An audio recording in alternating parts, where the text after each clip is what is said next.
My whole thing about what's going on here today is if it makes you uncomfortable, I'm okay with that. But truthfully, we don't want to leave here like we walked in. Do you understand what I'm saying?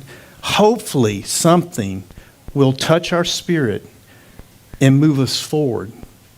Each of us. No condemnation. But that we'll examine ourselves and we'll be honest with ourselves on this foundational day. Here are some of the things that I've mentioned should be in our lives. So in this process this morning, I'm going, okay, God, I see that. Why are we being overtaken? Why is that? Okay. Well, the only thing that keeps us from you and abiding in your power, in your presence, is sin. Right? So, we all know this. We learned this very well when we came into our Hebrew roots of our faith. What is the definition of sin?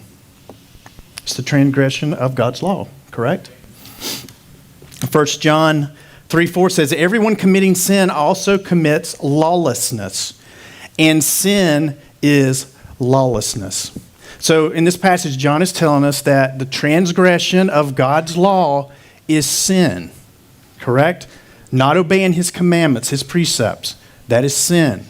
Now, what's really neat is in the Old Testament, or in the New Testament, iniquities and unrighteousness is defined identically to the way sin is in the Old Testament.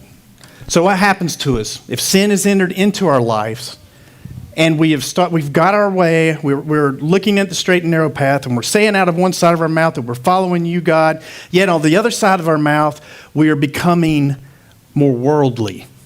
Because that's the only thing that can stop us from influencing the world is becoming the world.